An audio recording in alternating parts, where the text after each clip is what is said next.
thank you very much, Richard, for the very nice introduction and for inviting me here. Very happy to be here today. So yeah, I'm going to talk about this work, which I have to say was something out of my usual scope, on using observations from both the timing array and electromagnetic observations, particularly the James Webb Space Telescope, to understand the population of massive black holes.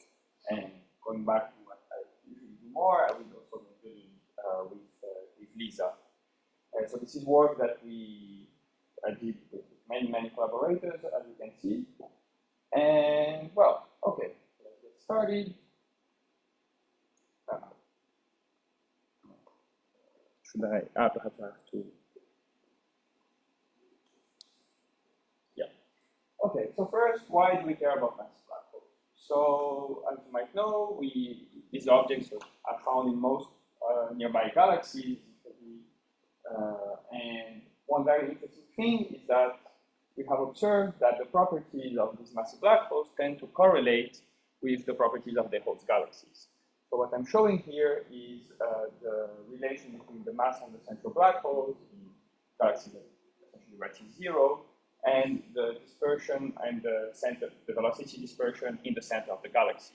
And you can see that this follows quite a tight correlation, which was something that was not perhaps originally expected when people first studied massive black holes, but for the last 20-30 years has emerged as an evidence. And this strongly suggests that the evolution of the massive black holes and of the galaxy as a whole is correlated, and that massive black holes can then be used as tracers to understand the hierarchical formation of galaxies down from redshift 20 until today. Also, another very interesting aspect is that the birth of these massive black holes, or how they originally formed, usually happens at very high redshift, so very early in the story of the universe for a galaxy in terms of galaxy formation.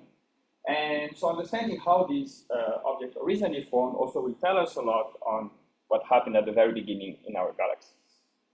And so I just want to comment on the fact that still there's a lot of things that we don't understand about massive black holes. So some of the open questions that we have is, first of all, as I just mentioned, the formation. So how did they form? So usual black holes, observed nowadays in LIGO, Virgo, come from the death of stars. But so this is one possible scenario for the formation of these massive black holes. So if they were to come from what we call the POP3 stars, so the very first stars in the universe, which were more massive than the ones we have today, and could form eventually black holes in the few hundred or even up to a few thousand solar masses, in case, for instance, where you have collision of these many stars. So this is a good candidate, but it has a big problem, is that even if you take a star forming at redshift 20, so a black hole forming with those masses at redshift 20, and you make it accrete at Eddington level until today, which is already a very strong hypothesis, you cannot explain the most massive black holes that we have been observing at high redshift. So you cannot form massive black holes that will be above a few 10 to the 8 at redshift 7, which is precisely what we had already been seeing, and what the James Webb Space Telescope is seeing a lot nowadays. And so this suggests that even if this is a very promising pathway to form these black holes, it cannot be the only one. Another alternative is what we call to form heavier black holes, so the heavier seas. And a scenario that has been suggested is if you manage somehow to have a big cloud of gas, which doesn't fragment to form stars, but instead remains hot, and eventually collapses to form a very massive, something that's already quite massive, so a few 10 to the 4 up to 10 to the 5. And so those could be those could explain these more massive black holes that we observe at high redshift. However, the conditions to form these objects at high redshift are extremely difficult, and so the predictions nowadays say that it should be rare to form these objects. And so it's unlikely that they would explain all of the massive black holes in the universe. And so in the end of the day, it's likely that perhaps it's a mixture of all of these scenarios. Also, another very good candidate, but of course more putative, is primordial black holes, which will be used also to explain the formation of these massive black holes at high redshift. But, well, I have to mention, but it's perhaps less clear nowadays exactly how to constrain that scenario. Also, a lot of questions come from the evolution of these massive black holes. So typically, once they are formed, so they will accrete matter. This is one of the main pathways for them to grow until today. And we don't know exactly if they tend to, how does this accretion happen?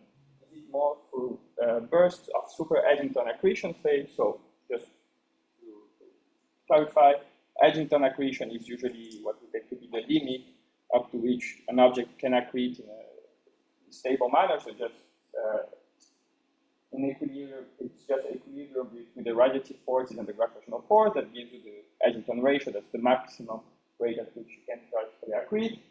But, well, what we call super-Edington phases are often invoked to explain the most massive object that we observe. And eventually, for instance, it's thought that when two galaxies merge, you could have a big inflow of gas and stellar formation that would trigger these super-Edington episodes. But this is very speculative. And also another possibility that just accretion happens more in a steady way, where you have eventually just accreting from the matter all around, but in a more continuous fashion. And so understanding this, for instance, will tell us a lot also on what exactly happens after the merger of galaxies in terms of what happens to the matter following galaxy merger. So why a massive black hole is the source of this gravitational wave? Because they merge. So typically following the merger of two galaxies, we expect that the central black holes that they host will merge, but this usually takes some time. So we expect that after they have merged, you have some dynamical friction that can bring the two massive black holes to the center of each, some closer to the center of the newly formed galaxy. But usually, when dynamical friction stops to be efficient, they are still too far apart to merge within the Hubble time. And so you need some other mechanism to explain how they come closer together and merge within the Hubble time. So this is what people have often called the last parsec problem, to explain how can you bring the separation to some 10 to the minus 2 parsec. However, I mean, so people nowadays say perhaps this is not a problem anymore if you consider the complexity of the potential of the galaxies, the gravitational potential, don't take just spherical symmetry, so on and so forth, we could explain. But still, it's a very important question to understand how does this hardening happen. And finally, so how exactly does the correlation that we observe between massive black holes and the host galaxy, how is it built in the end? So one thing that people understood is that a very important aspect in this is what we call the AGN feedback. So the fact that when these massive black holes accrete, the jets that they power can expel matter from the galaxy and quench star formation. And so this is a way where the massive black hole regulates the evolution of the galaxy. But again, so this is something that nowadays people believe in more and more, but is also not very well understood. And for instance, also, how does exactly accretion correlate with the merger history of galaxies? So I think those are many questions, and probably there are more that we don't know yet about massive black holes, and this is why I think it's very interesting to study them. So how can we study them? So first, the first way is using electromagnetic observations. So you can, well, now we have images by the Event Horizon Telescope, but well, this is essentially our galaxy and nearby galaxies, so it's very interesting, but doesn't give us a full scope of the population. Otherwise, another way to study nearby galaxies is to study the motion of gas and stars around the central black hole, but in doing this, we're limited to the nearby galaxies. So this really allows us to probe the local population, essentially redshift 0. Another way is if you use what we call the active galactic nuclei, so the AGNs, which you can observe in many different bands, and this is actually what has been the main way that we have to observe massive black holes at higher redshift. But here again, you're limited to what we call the bright population. So you need these massive black holes to be active, otherwise you cannot, they don't pop, just don't emit light, or not enough. And about this, I just want to introduce what we call the luminosity function. So this is a distribution of the luminosity of massive black holes at different redshifts. So from 1 here to 7. And so what was thought to be the standard result was, let's say, this curve that you can see here in dark purple, which is a fit that is obtained on different sets of observations at different electromagnetic bands across different redshifts. However, as you can see, now those dots here in black and those here in orange at redshifts 5 and 7 are some of the first results by the James Webb Space Telescope. And what people were not expecting is that actually what JWST suggests is that there are more of these luminous objects than we previously expected based on these previous observations. So an important comment is that those points here that I'm showing actually should serve more as lower boundary rather than real estimate, because JWST is not complete. It doesn't. We expect that obscuration reduces the number of black holes that we can observe. And so essentially the fact that these points tend to lie above the line of the field suggests that there is something that this field was not covering at higher redshift.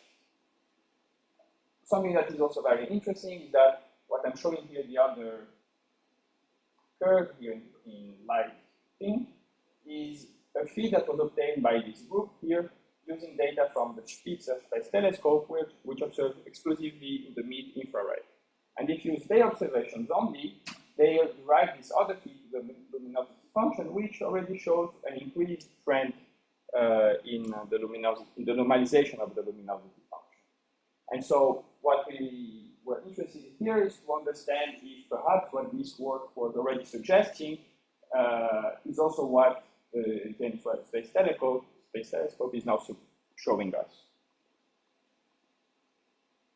Going back to the observations that we have of massive black holes, so finally, the one that I'm more usually working on, so gravitational waves, and this now gives us access to another part of the population, which is the merging population. So of course, we need these objects to be merging so that we can observe them with gravitational waves.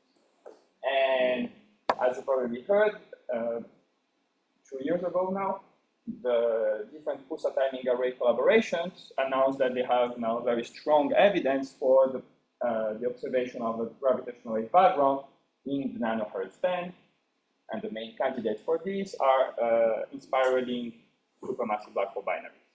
And so here I'm showing what was published by the European pulsar timing array collaboration as an estimate of the amplitude of the gravitational wave background at different frequencies.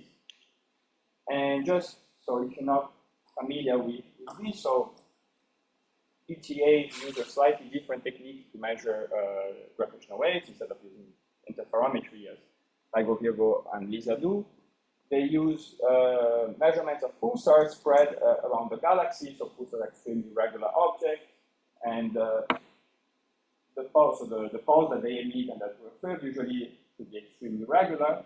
However, if you have gravitational waves that are passing through between us and the pulsars, this induces a time delay, and it's by measuring this time delay that we manage to reconstruct the background formed by these gravitational waves. So, just to mention, because it's a very interesting and very different technique to what Ligo Virgo and Lisa use. Right. So now PTA is finally then giving us the first probe of the merging population of massive black holes. But I think something that's very important to keep in mind is that in this plot, so this plot is showing many things. So what you can see here as blue and red dots are the observations by the ALMA Space Telescope and the James Webb Space Telescope. The green blob here is the population of active galactic nuclei, as was already previously observed by different observations. And essentially here what I added is more or less the band in black hole mass and redshift that is observed by pulsar timing array. And I think what all of these observations show is that what we're seeing is really the tip of the iceberg of massive black holes. And now, so those bands here essentially show you the horizon, let's say, if you look at the outer band of the LISA, so the gravitational wave space-based detectors that we have in 10 years, and here of the Einstein telescope. And all of these yellow dots show results from semi-analytic models or simulations of massive black hole population. So they show events that we expect to have in our universe. And what you can see is that LISA and actual telescope together are really probing a whole different part of this population. And I think this is why, so combining all of these observations that we will have on massive black holes is really what will give us the most complete view on the population of these objects and understand their formation and evolution. Just to say that if you have questions, I'm happy to take them in between. So the usual way we would go now when we have data, so compare data to your predictions of your theoretical model. And so what we had so far are either what we call cosmological models, so models based on hydrodynamical simulations that simulate boxes of galaxies, so dark matter halos, galaxies in the universe, and they allow for very fine study of how different hypotheses on baryons and so on and so forth impact the evolution of galaxies and the massive black holes inside them, so very precise models, but they're very expensive as well. The other alternative that has been often used is what we call semi-analytic models, so they take more analytic prescriptions to describe the evolution of massive black holes inside the host galaxies, but still they need to solve differential equations, so on and so forth. So they are faster than cosmological simulations and allow more easily to explore different hypotheses, but still they are too slow if you want them to essentially perform an inference on the parameters of your model, which is what we typically want in Bayesian analysis. And also, so one thing that people often do in different contexts, so actually also is something that is often done in the LIGO context, and here we looked at it in the LISA context, is if now you take a model that is predicted by the simulations, so your cosmological model, and you describe, you say that the universe, the true universe, can be described as a superposition, so a sum of all of these models with some branching fractions here. And what we showed is that essentially, well, it's not an expected result, but that if you do that, you could get severe biases on your estimate of the population if the basis of model that you're using is not complete enough. So sure, you could go probably having hundreds and thousands of models, but well, it doesn't necessarily tell you that you have a good coverage of the space of possibilities. And so after this, doing this work, so we started working on another framework, so a model that would allow us to describe the formation and evolution of the black holes, but that we could then use to perform data analysis, so that we could run Bayesian inference on the parameters of the model. So we needed that model to be much, much faster than what it is. And so this is what led to the development of POMPOCO. So later we'll explain the real reason why for the name, but it stands for Parametrisation of the Massive Black Hole Population for Comparison to Observations. And so the idea is the following. We use a Press-Schechter. So the Press-Schechter formalism allows you to describe the measure histories of dark matter halos starting from redshift 0 down to redshift 20. So we construct the measure histories of different dark matter halos. And then, starting back from redshift 20, we populate these halos and we evolve with black holes, and we evolve these black holes inside those halos using parameterized descriptions. So we don't have any numerical equation to solve, we just have very simple parametric descriptions to say what happens to these massive black holes, both from the accretion and merger and how they form, down to redshift 0. And so this allows us to run extremely fast simulations that we can then compare to observations. Yeah, so just giving a bit more detail. So for instance, about the seeding, so we seed all the halos, the leaf halos that were above 10. So leaf halo essentially is the last halo of net. What kind of piece of water do you use? I will comment. It's fine. So we seed all the, so a leaf halo is the last halo along the tree direction. So we see the leaf halos at higher redshift of 10, but we see only the most massive ones with some probability. And here, for instance, both these N seed and this F seed are parameters of our model. Then, to decide on the mass, we draw it from the log normal distribution with some mean and variance that, again, are parameters of our model. And so important aspect is that we also limit the mass of the black hole to be at most 10% of the baryonic mass of the halo. Because otherwise, you could end up with cases where the mass of the black hole is larger than the mass of the halo, since it's a purely parameterized description. So this is just to ensure that it makes some sense. So now, regarding accretion, so we assume that the mass of the black hole increases in this way. So this is the Eddington ratio, and this is the radiative efficiency, which tells you how much of your mass is lost into radiation. Here we assume it to be constant 0.1, but ideally we should actually also vary it. In particular, we expect that it should depend a lot on the spin of the massive black hole, but since for now we don't model the spins, we take it to be constant. And so now the question is actually how we decide on the Eddington ratio. And so we have two accretion modes, one that is triggered by one that's called the burst mode, which is triggered by major halo mergers. So when the two halos such that the mass ratio between them is larger than 0.13 merge, we consider that we draw the Eddington ratio from some parameterized distribution, and we draw it between 10 to the minus 2 and 10. So this means that we allow, in this case, to have super-Edington accretion.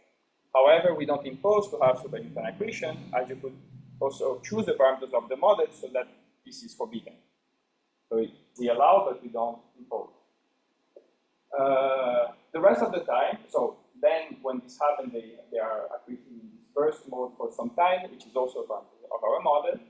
And when they stop accreting at this rate, we go back to what we call the steady mode, which is more essentially black holes accreting at matter from here and there. So sometimes this Eddington ratio could also have large values, but most of the time it would be much lower values. And again, in this case, it's drawn from a distribution whose parameters we infer on the data. So why do you allow only burst modes after the analog merger? It's because it's thought that when two major galaxies merge, it brings a lot of matter into the center of the galaxies, which could trigger these high Eddington ratio accretion episodes.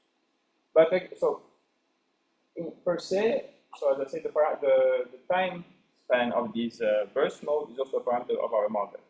And you could also, it could be inferred so that this actually doesn't happen or has no impact. But as I will comment at the end, actually, we do measure it to be non-zero. Also, a very important aspect is, so there is this idea that is found both in simulations and in observation that is called the anti-hierarchical growth of massive black holes, which is the fact that actually we observe that the most massive black holes in our galaxies are the ones that from first up to redshift 2, 3, and that nowadays actually the massive, so they don't grow anymore, and that the ones that are growing are the lighter ones. So you form the heavier ones before you form and then you form then the lighter ones start to grow. And this is also related to so the AGN feedback, the fact that the massive black holes, the most massive black holes, would expel a lot of the matter at the center of the galaxies, which would then also remove matter that they can later accrete. And so to allow our model to capture this, what we do is that we stop accretion after some redshift, only the most massive black holes. And so the mass of the black holes such that they don't accrete anymore, and also this redshift, again, are parameters of our model that we want to infer. Is it clear?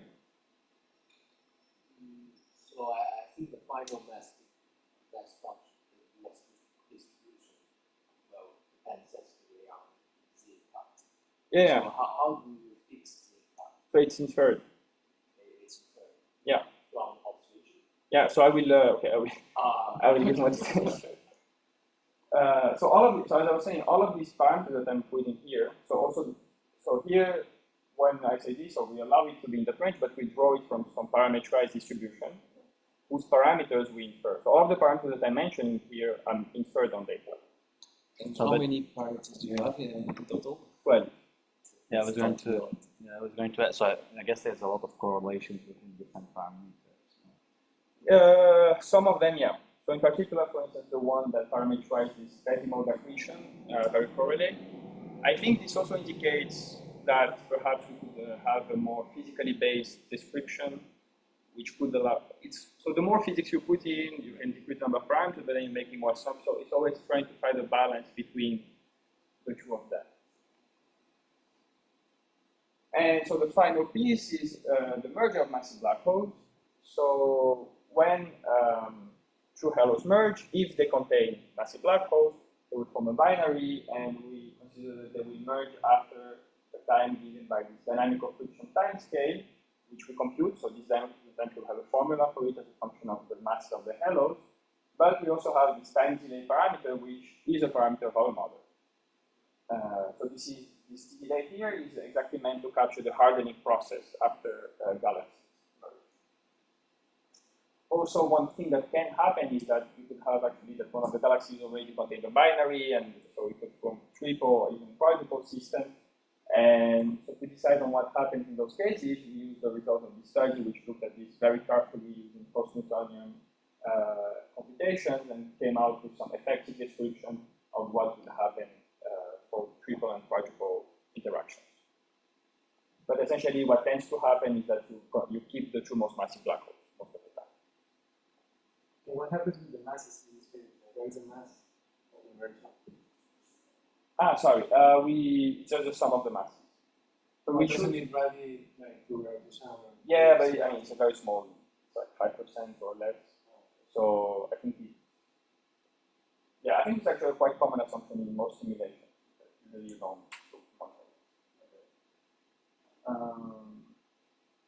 Okay, so in the end we have those 12 free parameters, 4 to describe the seeding, 7 for the accretion, 1 for the merger.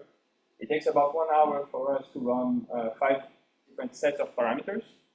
So 5,000 sets of these 12 parameters, and so this allows us to run Markov chain Monte Carlo to fit the observations that we want to fit. So now so what we did is essentially to fit both the luminosity function and the gravitational spectrum measured by pulsar timing arrays. So in more detail, so here I'm showing again in purple and in pink the two curves that I was showing at the beginning, so the two different fits of the luminosity function at different redshifts. And in green is our result. And so we took here a somehow agnostic approach, and we decided to let the luminosity function be anywhere between the Shen, so in purple, and the lassity in pink. So we just agnostically said it could be in between with arrow bars and then decaying at 0, as you see the arrow band here, at redshift 1 and at redshift 5. And what you can find, so at redshift 1, we are essentially it's allowed for it to be in between, but at redshift 5, we actually do observe that we prefer to be above the feet of Shen, and we are slightly, so right above the observation by JWST, but as I commented at the beginning, these observations are not complete. So the fact that we are right above them is actually a really good sign for our model. And so we also fitted the background of the pulsar timing arrays. So, and a very important point is that here we assume always binaries to be circular. We don't include eccentricity. And from the moment you do that, the slope of the spectrum is fixed to -2/3. So you don't have that freedom anymore. And so essentially all that you can predict is the amplitude of the background. That's the only thing that your model adds. And so what we did is that we fitted here for the first beam of PTA, which corresponds to 1 over 10 years of observation. And yeah, so this is what we did for the spectrum. But as I said again, this slope is not a parameter in our model from the moment that we assume values to be circular. So just why fitting, a question often why this one rather than this one is, so for instance, many people that I know working in PTA say that this beam here could be due to a single massive black hole binary that is merging, so it might not be just the background, but something on top of it that is making it be a bit higher than this one. But just to comment that I think there is a lot yet of uncertainty on the spectrum, and I think people in the different PTA collaborations are doing a lot of work to get more, to understand if this is really what they are measuring, or if they are measuring something, if they are, for instance, spectral details with frequencies or so forth. because as you might have heard, for a lot of people, the background of PTA is actually a bit higher than what they originally expected. And you can see that even for our model, even when trying to fit for it, we're actually slightly lower than what they inferred at that time. A check that we do is that we also look at the relation between the mass of the black hole and the stellar mass in the galaxy. So as you can hear, this is not something that we fit for. It's really a validity cross-check that we do. And so we don't have, as I said, we don't simulate baryonic mass in the galaxy. So to get M-star, we use the relation between the halo mass and the stellar mass of galaxies to convert from halo to stellar mass, and then we plot. So our results again are shown in green, and in blue is an observational fit, and in black are the points that were used to perform this observational fit. So what we find is that about around 10 to the 10 in this regime here, our predictions align well with the model in blue. So there is some more discrepancy at lower masses, below 10 to the 10, but so I think something that is important to take into account is that this is driven exclusively by the relation between halo mass and stellar mass. So if you look at the stellar mass-halo mass relation, it has a break exactly at this stellar mass, which was from the 10 to the 12 in halo mass, and this is exactly where this break that we find here comes from. And this is something that is also seen in many cosmological simulations, actually. And if we look at, so the green dots are some of the individual predictions that we do. So the band is, let's say, the average prediction, and the green dots are showing individual predictions that we do. And we actually have also some of these things that are outliers here. We can also kind of predict them, but exactly so outliers of our model. So overall, this relation here suggests that what we are predicting for the stellar mass black hole mass relation makes sense. Now, in terms of what does it tell us about astrophysics, so regarding the seeding mechanism, we have a preference for having heavy seeds, so with black holes being born with more around 10 to the 4 solar masses. We definitely prefer having super-Edington accretion in bursts that would last a few tens of mega years, which is something that is also observed in cosmological simulation. And about the anti-hierarchical growth, so we estimate this parameter CENTRA to be around 2.5, which also agrees with what people call cosmic noon, which is the peak of when of star formation and of accretion onto massive black holes, and after that accretion and star formation decreases. So this is a good agreement, and to estimate that around 2.5 black holes above 10 to the 8 solar masses wouldn't grow anymore. And finally, we also, for the time delay between galaxy and massive black hole mergers, we estimate it to be less than a giga-year, which is considered to be quite a short delay following for the hardening phase. Okay, so now that we have somehow restricted the parameter space for our model by using these different observations, but then we can use that to kind of obtain predictions for LISA. But what you can see here with the green bands is that essentially our prediction for LISA are still extremely broad. And so the reason for that is just, if we look back at this model, is that actually LISA is really observing a completely different part of the population than what all of these observations are looking at. So here, again, we really look at the tip of the iceberg, where LISA will be sensitive to things that are happening here. And so this is why we have orders of magnitude difference for the prediction of our model. And here I'm plotting in different colors the prediction of different semi-analytic models from our collaborators. And so you can see that our model encompasses the prediction of some of these models, and it does not for the prediction of others. So here, if you look at the merger rate as a function of redshift, for instance, so this model here, so L galaxies, you know, predicts much fewer mergers happening at higher redshift. And I think that the reason for that, why our model doesn't sort of capture this possibility, is because the simplistic assumption that we give first, the time delay for the hardening is a constant and does not depend on the galaxy mass at all, for instance. And whereas it's actually observed in simulations that in lighter galaxies, this time delay is much longer. And so introducing these, and I mean, if you go to higher redshift galaxies are lighter, and so we should tend to shift the mergers from higher to lower redshift. So I think including such a dependency in our model for the time delay is something important that we would like to do next. Okay. I also want to comment a bit more now, take a broader perspective on this question. So this is a plot of showing the sensitivity of different gravitational detectors and function of frequency. So here you have the ground-based Bicocca, and here so PTA observing in the nanohertz band. And so I think what this plot kind of shows us is that understanding, even from the gravitational perspective, understanding massive black holes is really a multi-band or multi-detector problem, because with PTA we're observing the background formed by supermassive black hole binaries. With these we will observe merging massive black hole binaries, and with Einstein telescope we will observe eventually the seeds of the first massive black hole. So it's really by combining this observation that we get, even from the gravitational point of view, the full picture of the problem.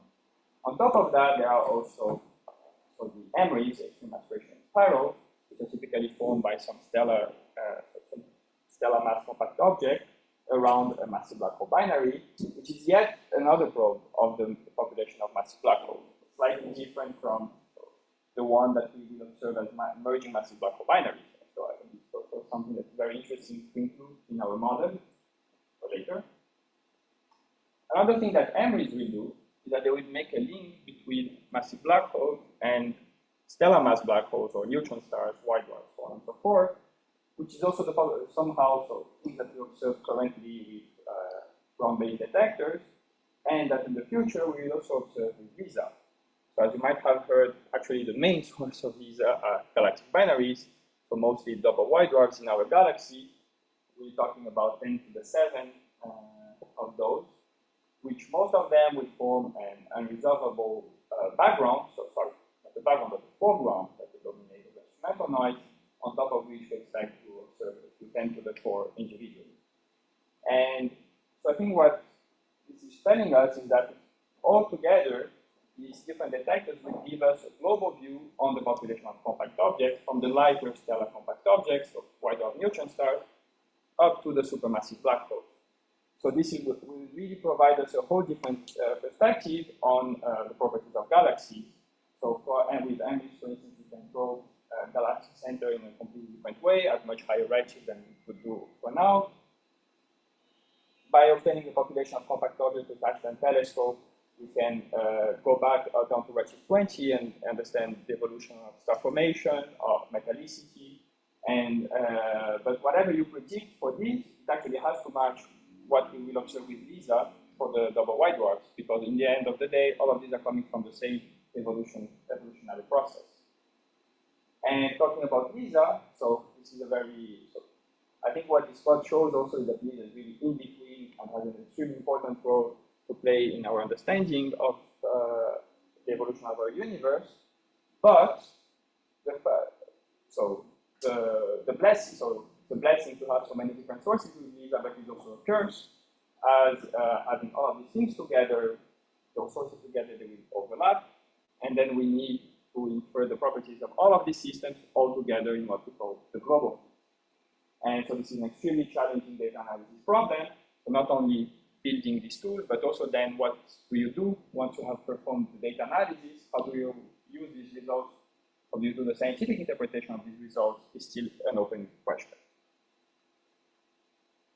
Okay, so to conclude, so we have now an increasing number of probes of the population of massive black holes, and in order to properly understand what these observations are telling us, we need methods that are adapted for data that can be used for performing data analysis, and so this is exactly what we developed here in POMPOCO.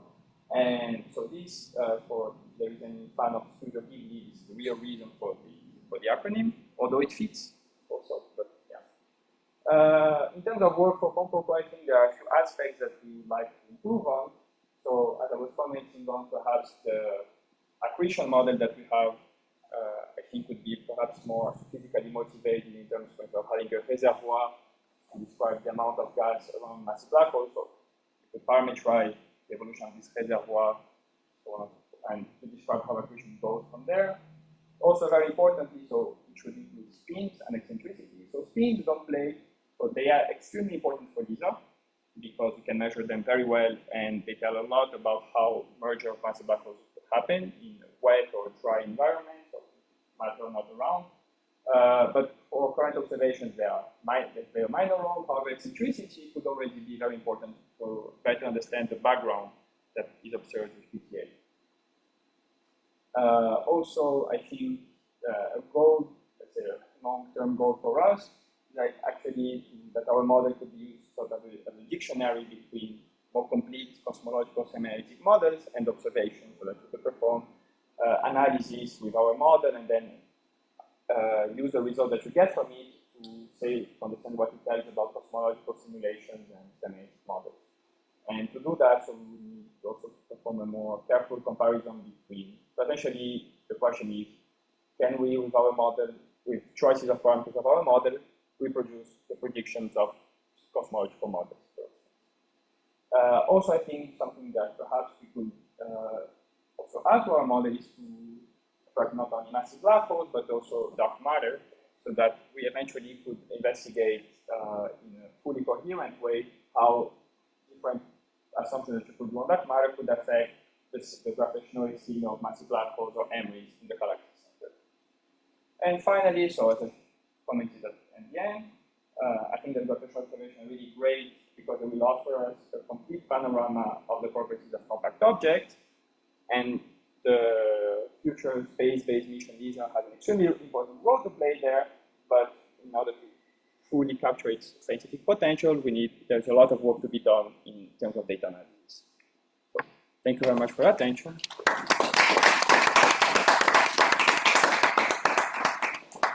Questions?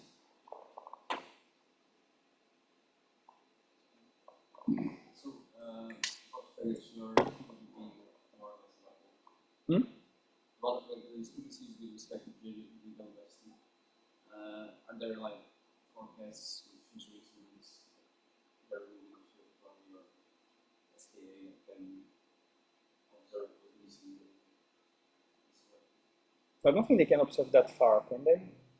But I think so. One of the things that JWST is really observing like some objects at redshift 10 and a handful more at redshift 5, 6, 7.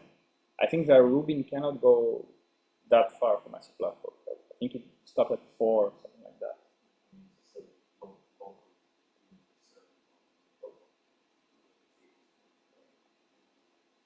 So perhaps it will, give us a new probability function at lower redshift, but this is not where the discrepancy lies. So, I remember one question on the waterfall plot. So we had the yellow points. Why do the yellow points have this distribution? Why are there gaps, for example? Right. So in this model, black holes are formed as a mixture of light and heavy seeds. So what you see here would be the first light seed, and then accrete. So what you see here, typically this trend are the light seeds that accreted and increase in mass of time, whereas those are actually the ones that were already born heavy. And what you see here is what we call the stalled black hole, so the one that did not manage to grow, to merge or accrete. So typically, for instance, you have triple interaction. You could expel one of the black holes, and it might just get lost somewhere in the galaxy and never grow anymore. Or if you don't manage to harden your binary enough, then perhaps one black hole would be lost. It doesn't grow anymore. But still, they could meet another black hole eventually, and so they could still form gravitational waves. But that's why they are lower masses than this one. So can we go to the slide for the C? The CD model? Yes. So Do you remember the median value of sigma c? Log normal distribution. So I think, yeah, sorry. So I think our sigma tends to, okay. Yeah. Sorry. Yeah. So 1.5. 1.5. So it's a broad. It's a broad distribution. It's a broad distribution. So I think, so this is due to the fact also that we are using a unique seeding mechanism to describe everything. And so I think you kind of need to be broad to cover all of the mass spectrum that we're trying to see. Because it's a log normal distribution. Yeah. So the maximum value, it's infinity. So you have a couple. We truncate to at most 10% of the baryonic mass of the halo. So we use the omega B, I mean the baryonic density to estimate the baryonic mass of the halo. Then we take up to 10% of these to the black hole. And my second question is about the accretion model. So can you explain which parameters are the key parameters? So when we draw the burst mode accretion, we draw it from a power law with index gamma, which is what you can see here. And so, I mean, let's go back to that accretion slide. Yeah. So I remember you assume a distribution of F-edit. So yeah. Which one do you use? So from 10 to the minus 2 to 10, or do you use the steady? So if you have a major merger between halos, then, so major meaning that the mass ratio of the two halo mass is about 0.13, then you go into the burst mode, and so we draw an F-Edington from a power law distribution in that range, and then that lasts for an amount of time. That is also a parameter. So the time of the typical duration of this burst mode is a parameter of our model. And when you exit this burst mode, then you enter the steady mode, in which the Eddington ratio is also drawn here from a log normal distribution that we truncate between in this range. So these minimum value at the boundary, are they free parameters or No, here we fix them. So I think this result must be very sensitive to the accretion model. Yeah, so indeed. So in particular, the fact that we stop accretion at some point is extremely important.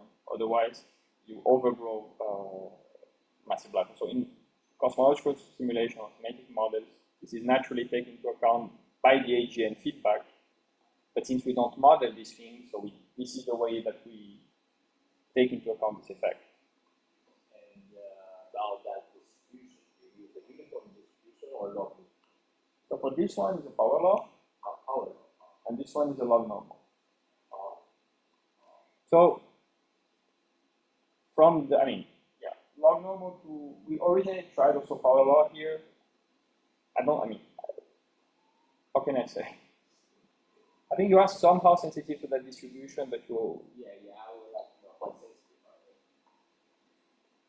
are they? I don't think.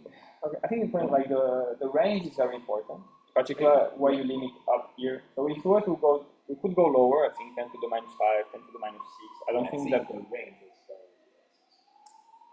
So I think going lower wouldn't have such a big impact. So I think the fact that we don't allow for super-Edington in that mode, I think this is important, but it's also a motivated, physically motivated decision.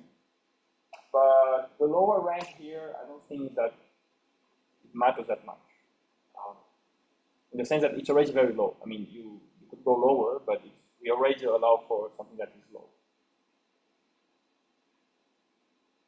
Have you considered using a realistic accretion model like the boundary DHL accretion model or because those accretion models, those accretion rates will be a function of redshift and the mass, the inner mass. So you mean the Bondi-Hoyle accretion? Well, I mean, I'm not sure, I don't know, because for me, I mean, Bondi-Hoyle is just a way, I mean, how accretion goes. It doesn't necessarily give you what the f-Edington is as a function. I mean, you would still have free parameters, right? Yeah, because the DHL model will give you super-Edington. Right, so, exactly, so this is one of, so, I think, let's say, this is an effective way of describing how accretion goes, and that all of the freedom that you have there is captured by the Edington ratio parameter. So it's sort of saying that the Bondi-Hoyle accretion could be rewritten in terms of Edington accretion with a super-Edington ratio.